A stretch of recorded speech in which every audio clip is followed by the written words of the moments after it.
নমস্কার বন্ধুরা, welcome to promotes আর্থ। আজকে নিয়ে চলে এলাম একটা কুকিং ভিডিও। এটা হচ্ছে পেঁয়াজ পরোটা। আমরা আলুর পরোটা নিরামিষভাবে অনেক সময়ই খেয়ে থাকি, কিন্তু আজকে আমার ইচ্ছা হলো আপনাদের সাথে পেঁয়াজ পরোটার রেসিপিটা শেয়ার করি। এই অনিয়ন পরোটা করতে গেলে কিন্তু আলু একটু স্টাফিং হিসেবে দিতেই হয়। পরোটাগুলো খেতে খুব টেস্টি হয়, কোনো রকম তরকারির প্রয়োজন হয় না। আচার কিংবা সস, স্যালাড সহযোগে খুব সুন্দরভাবে খাওয়া যায়। আগের দিন করে রেখে পরের দিন টিফিনেও নিয়ে যাওয়া যায়, কোনো সমস্যা হয় না। দেখুন, প্রথমে আমি আলু কিছুটা সেদ্ধ করে নিয়েছি, 3টে আলু নিয়েছি, সিদ্ধ করে নিয়েছি। একটু ভাজা মশলাও করে রেখেছি। আর তারপরে ছোট ছোট করে রসুনকে কুচি করে নিয়ে থেতো করে নিয়েছি, পেঁয়াজ কুচি করে নিয়েছি। নিয়ে ময়দাটা আগেই মেখে রেখেছিলাম। জিরে, শুকনো লঙ্কা ফোড়নে দিয়ে সর্ষের তেলের মধ্যে রসুন দিয়ে তারপর পেঁয়াজ কুচিগুলোকে দিয়ে নিয়েছি। নেওয়ার পর ভালো করে ভাজা হলে তার মধ্যে টমেটো দিয়েছি, সাথে সামান্য আদাও দিলাম। জিরে গুঁড়ো, হলুদ গুঁড়ো, লঙ্কার গুঁড়ো, কাশ্মীরি লঙ্কার গুঁড়ো আর ধনে গুঁড়ো, লবণ এইসব দিয়ে নিয়েছি। নিয়ে আলুটা আগেই খোসা ছাড়িয়ে স্ম্যাশ করে রেখেছিলাম। আলুর মধ্যে লবণ দেওয়াই ছিল, আরও একটুখানি লবণ দিয়ে ভালো করে ভাজা মশলা দিয়ে এই পুরটা তৈরি করে নিলাম। আটা কম ময়দা বেশি দিয়ে ময়দাটা মেখেছিলাম 70-30 এই রেশিওতে। মেখে নিয়ে একটু রেস্ট টাইমে রেখে দিয়েছিলাম ময়দাটাকে।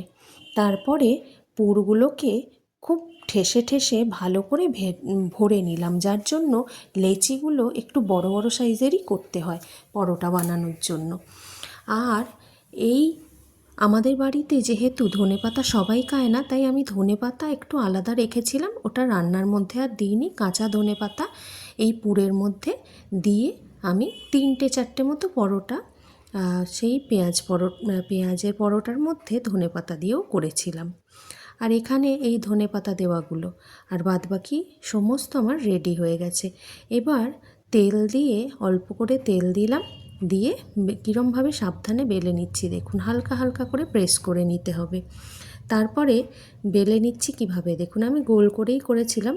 এটা চাইলে আপনারা পুর দিয়ে সাইড দিয়ে কেটে আগে রুটির মতো বেলে নিয়ে তারপর পুর দিয়ে সাইড দিয়ে কেটে ত্রিকোণ আকারেও করতে পারেন। ইউটিউবে প্রচুর ভিডিও আছে, দেখে নিতে পারেন প্রসেসটা। ওইভাবেও আপনাদের নয় কোনো দিন একদিন করে দেখিয়ে দেব, তাহলে আমার চ্যানেল থেকেই পেয়ে যাবেন। এইভাবে ডিনারের জন্য আমি রেডি করছিলাম।